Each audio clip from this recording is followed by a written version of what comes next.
Ces derniers mois, des cas de meurtres perpétrés au Cap Skirring sont relatés dans la presse nationale. Ça nous a fait très très mal dans tout le village parce que nous, on n'a jamais subi ce genre de choses à Cap Skirring et ça fait trop mal au cœur. Le Cap Skirring d'aujourd'hui est très différent de celui d'hier. Auparavant, on pouvait sortir à n'importe quelle heure sans crainte parce qu'il y avait la sécurité. Mais aujourd'hui, les choses ont changé. Caroline est une résidente française qui travaille dans le secteur touristique. Elle évoque des cambriolages de plus en plus récurrents. Aujourd'hui, on constate de plus en plus de cambriolages. Oui, cette année, c'est presque quotidien. Moi, j'habite un tout petit quartier et ces derniers jours, j'ai 4 de mes voisins qui se sont fait cambrioler. C'est des choses qui, il y a quelques années, n'existaient pas.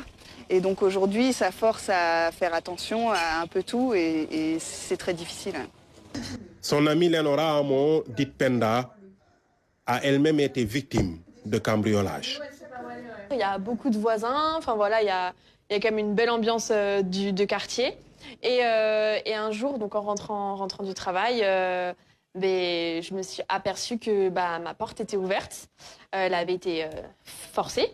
Et du coup, voilà, j'ai été cambriolée. Et donc la maison était retournée et tout ce qui avait de valeur avait été emporté. Pour comprendre ces actes, nous sommes allés à l'université Assane Seck interroger le professeur Benoît Tine, socio-criminologue. L'enseignant-chercheur écarte la thèse du grand banditisme et parle de faits sociaux, comme on en voit dans toutes les communautés. C'est une criminalité, du moins des personnes qui sont passées à l'acte pour abus de confiance. Ce sont des personnes qui se connaissent. Ce sont des individus qui ont eu à collaborer, qui ont continué à collaborer jusqu'à ce qu'à un moment donné, donc, on passe à l'acte. Ce sont des affaires a priori privées. Il y a quelques mois, une marche pacifique a été organisée au Cap pour dénoncer ces actes criminels. Pour y venir à bout, il y a le renforcement de la sécurité, mais pas que.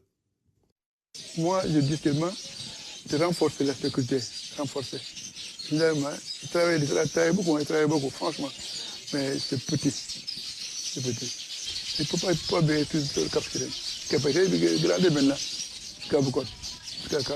Certes, les forces de défense et de sécurité sont sur place, mais arriver à pouvoir sensibiliser les uns et les autres qu'il y a des mécanismes traditionnels. On l'a vu dans ces villages-là, des mécanismes traditionnels de règlement de ces conflits-là, mais aussi il y a des mécanismes modernes. Il y a les tribunaux, on peut aller porter plainte à la police, à la gendarmerie, etc. Dans cette station balnéaire, le travail de la gendarmerie qui a sensiblement renforcé son dispositif est unanimement salué. Les auteurs de tous ces actes criminels ont été arrêtés avec le concours de la section de recherche de Ziguinchor.